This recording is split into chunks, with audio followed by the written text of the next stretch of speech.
Coach, obviously the biggest difference on the stat sheet was a rebounds, and they, I think, 38-22 advantage and had 18 offensive rebounds.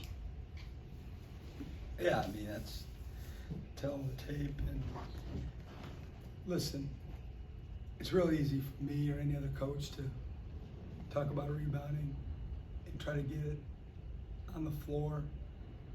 They're really good at it. Talk ad nauseum heading into the game, film, etc. It's one of those things that I'll have to watch the video, but I'm not sure if we weren't checking at the level we needed to or not. I don't know, but obviously they were committed to the glass tonight, and they were really good. It starts with Schwebe, and he's been doing that for a long time, and he got it on the floor tonight. And yeah, I mean, we can dissect the stat sheet, and if you take out the rebounding numbers and look at everything else, I would feel pretty good about our chances to play like a blind, stat sheet / resume, and I'm like, oh, I think we probably won. But obviously that was too much to overcome.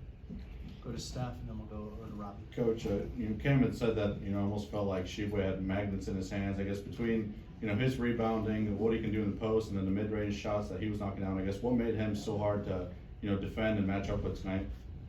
Yeah, I think making those shots early made him feel really good. That's probably on me more than anybody else. I think he shoots 37% from the mid-range, and we weren't overly you got to stop it.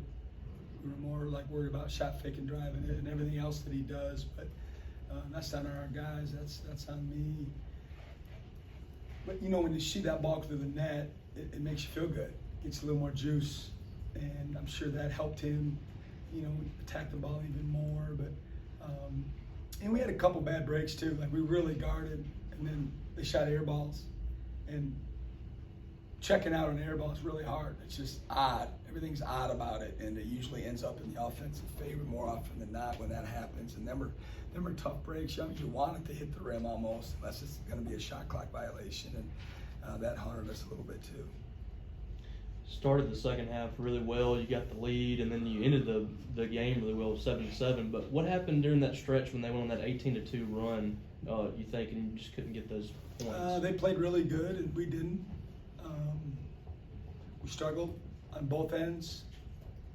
I thought as the game unfolded in the early timeouts, my comments in the huddle were, I love how we're playing offense. It was as good an offense as we played all year against an athletic, well-coached team, and a team that we knew was going to have a mindset of, must win.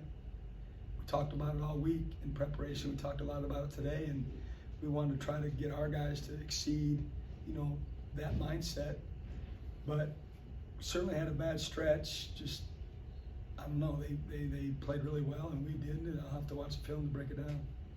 Go ahead, Steph. Coach, obviously, looking back at the, the hot start you had to the season, the struggles you went through now, getting a loss to end this kid, I guess, what's kind of the message to your team to avoid, having this, kind of snowball a bit and being able to bounce back Saturday in Oxford? We'll talk more about that tomorrow. You don't have a choice, if trying to get to where we're trying to get, we don't have a choice.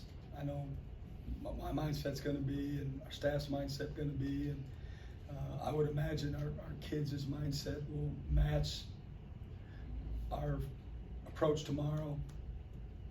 I think we'll get off the mat and get after it again and put a game plan together and get ready to play, on our rivals' home court. So we won't have a lot of time to sit in it, if you will.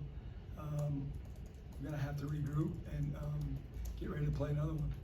Go to Coach.